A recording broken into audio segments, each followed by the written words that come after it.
Yung pinadala mo kanina, ito yung red na J2100. Kasi ito naman yung sir, yung orange. So good afternoon everyone, no. It's July 12, 5 PM. So meron tayong very special nating client na gustong umorder ng GA2100 natin. So nung pinakita ko to kay client, nagustuhan niya, and also medyo torn kasi siya sa dalawa eh. So ito yung una is yung GA2100 SC4A. Ito yung kanyang rubber strap na original. Then, minod natin siya sa black silver na Casio Oak. So, ito po siya.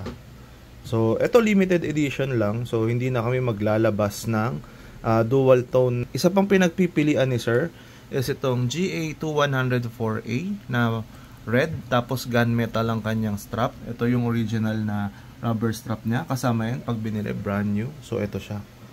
Nag-iisa. Napakaganda din ito eh. Parang Ferrari red eh. Tapos metal yung likod. So, ito yung mga pinagpipilian ni sir. So, re-ready lang natin yung items natin. And tara, pupunta na natin yung ating client sa Banawe. Let's go!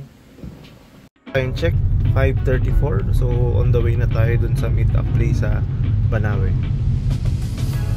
It's 5:45 no? So, nandito na tayo sa ating meeting place.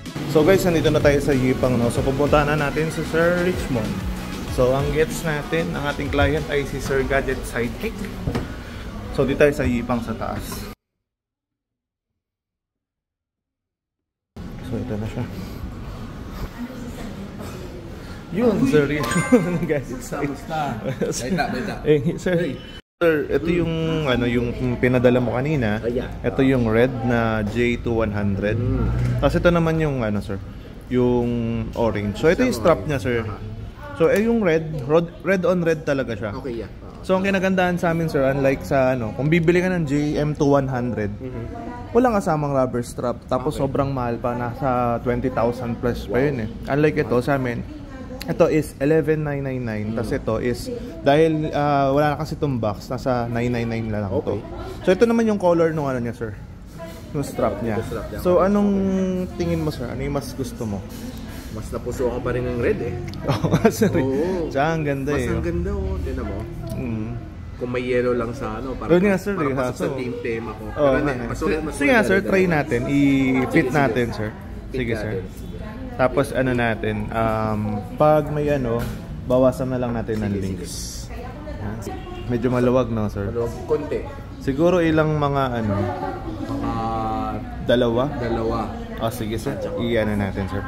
So guys, ito na no, tapos na natin tanggalin yung links. So nagbawas tayo ng dalawa. So isusukat na ulit ni sir. Sir, pasukat ulit. Yan sir Check ko kung tama. Yan. Kung nasan yung square dun sa likod, yan yung nasa ibabaw. Unahin natin sa ilalim. Kasi yun yung pinakalak niya. So yun. Sakto. Ganda.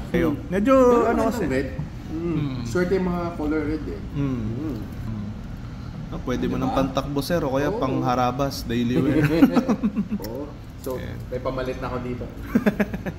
Nasanay na ako sa smartwatch eh. Kasi si sir pala, si Sir Gadget Sidekick, dati siyang collector ng G-Shock. Ano nga ulit yung mga model sir? May Panda ako, Hermit. Meron din ang purple mo lang, Bakers tawag nila. Bakers na G-Shock. Tapos nung kailan ka sir nag-stop Era ng smartwatch. Yun na. Kaya kita nyo naman yung watch ni sir. Anong model yan sir? Huawei GT5 Pro. Yan So yun. Nakita ni sir yung video natin. So parang gusto niya ulit mag-collect. Sinare ko yung video mo. Yan. So, parang natemp ako eh. Oo nga. Tuloy. So yan. Thank you. Ganda. Okay, so ito yung napili ni sir no. So na-fit na natin. Ang pinili niya ito itong red and gunmetal. So ano yung mga kasama doon sa package? Siyempre, number 1 yung original na rubber strap and bezel. Siyempre, yung box. Andito rin yung warranty card and original tin can. So, 100% original yung binibenta natin and brand new. So, andito na rin yung kit, yung box ng kit. Ito yung freebie na watch cleaner and yung tools. So, andito na rin yung dalawang links na binawas natin kanina and microfiber cloth. So, bibigyan natin kay Sir Richmond. Susukat natin. So, yun. Ayos, kulay red, bagay na bagay. Ano sir? Okay. Ganun ka sir. Yan, ayos. Thank you sir. Siyempre, kailangan na. Thank you sir. Thank you. Dandil na tayo. Ito po yung ano kasama. Okay. Thank you sir. Thank you.